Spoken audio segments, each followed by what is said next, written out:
નમસ્કાર. ઘણીવાર કેવું થાય છે કે નોકરીમાં પગારના એરિયર્સ કે પછી રિટાયરમેન્ટ વખતે મળતા બેનિફિટ્સ એવી મોટી રકમ એકસાથે હાથમાં આવે. ખુશી તો બહુ થાય, પણ એના પર જે ટેક્સ લાગે એનું શું?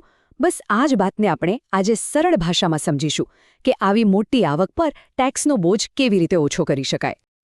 ક્યારેક આવું બન્યું છે કે કોઈને એક સાથે મોટી રકમ મળી હોય, જેમ કે પાછલા વર્ષોના બાકી રહેલા એરિયર્સ અથવા તો ગ્રેચ્યુઇટી કે પેન્શનની એક સામટી ચૂકવણી. જો આવું ક્યારે પણ બને તો આ આખી વાત બહુ જ કામ લાગશે. હવે પ્રોબ્લેમ ક્યાં થાય છે ખબર છે?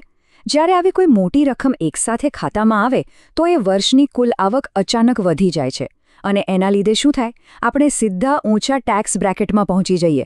મતલબ કે જે પૈસા પર કદાચ ઓછો ટેક્સ લાગવો જોઈતો હતો એના પર પણ વધારે ટેક્સ ભરવાનો વારો આવે છે. આ એક જાતની ટેક્સની જાળ જેવું છે. તો ચાલો જોઈએ કે આજે આપણે શું સમજવાના છીએ. પહેલાં તો આ એક સાથે રકમ મળવાનો ટેક્સ ટ્રેપ શું છે એ જોઈશું. પછી એનો ઉપાય એટલે કે ફોર્મ 10E.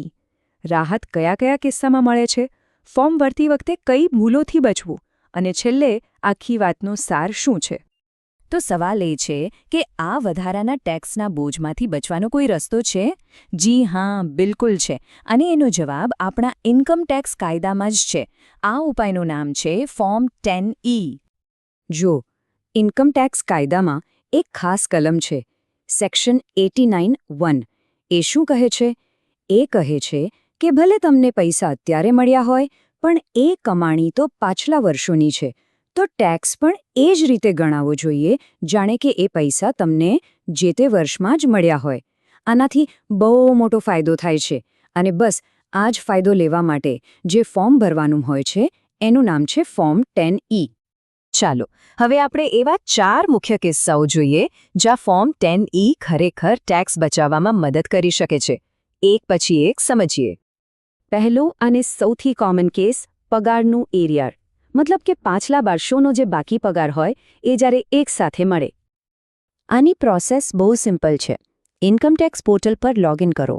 ત્યાં ફાઇલમાં જઈને ફોર્મ 10E શોધો. પગારના એરિયર્સ માટે એનેક્સર I સિલેક્ટ કરવાનું, અને બસ ત્યાં ચાલુ વર્ષ અને જે વર્ષનું એરિયર છે એ બંનેની આવકની ડિટેલ્સ નાખી દેવાની. આને એક ઉદાહરણથી સમજીએ. ધારો કે વર્ષ 2024-25માં 2 લાખ રૂપિયા એરિયર તરીકે મળ્યા, પણ એ હતા વર્ષ 2021-22ના. તો સિસ્ટમ શું કરશે? એ બંને વર્ષ માટે ફરીથી ટેક્સ ગણશે. એક 2024-25માં 10 લાખની આવક પર અને બીજો 2021-22માં 7 લાખની આવક પર. આ બંને વચ્ચે જે ટેક્સનો તફાવત આવે એટલી આપણને રાહત મળે. જુઓ, આ ઉદાહરણમાં સીધા 15,000 રૂપિયા બચી ગયા. હવે વાત કરીએ બીજા કેસની, ગ્રેચ્યુઇટી. જે લોકોએ 5 વર્ષથી વધુ નોકરી કરી હોય એમને આનો ફાયદો મળી શકે છે. ગ્રેચ્યુઇટીમાં ગણતરી થોડી અલગ રીતે થાય છે. અહીં સિસ્ટમ પાછલા અમુક વર્ષોની સરેરાશ આવક કાઢે છે. આ ઉદાહરણમાં 8 લાખની ગ્રેચ્યુઇટી મળી છે, તો સિસ્ટમ પાછલા 2 વર્ષની સરેરાશ આવકને આધારે ટેક્સની ફરીથી ગણતરી કરશે.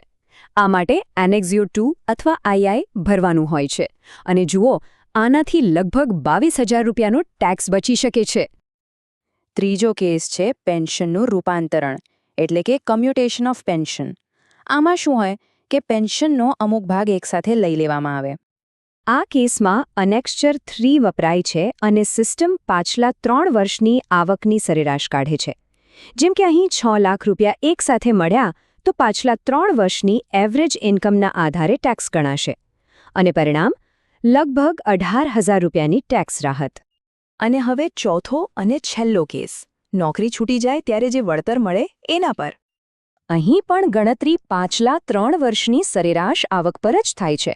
આ માટે એનેક્સર 4 ભરવાનું હોય છે, અને જ્યારે 10 લાખ જેવી મોટી રકમ મળતી હોય ત્યારે આ પદ્ધતિથી ટેક્સનો બોજ ઘણો ઓછો થઈ જાય છે.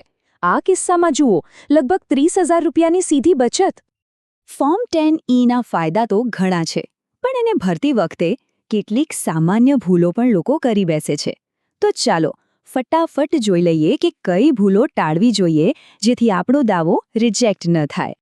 સૌથી મોટી ભૂલ, અને આ ખાસ યાદ રાખજો, ઇન્કમ ટેક્સ રિટર્ન એટલે કે ITR ફાઇલ કર્યા પછી ફોર્મ 10E ભરવું.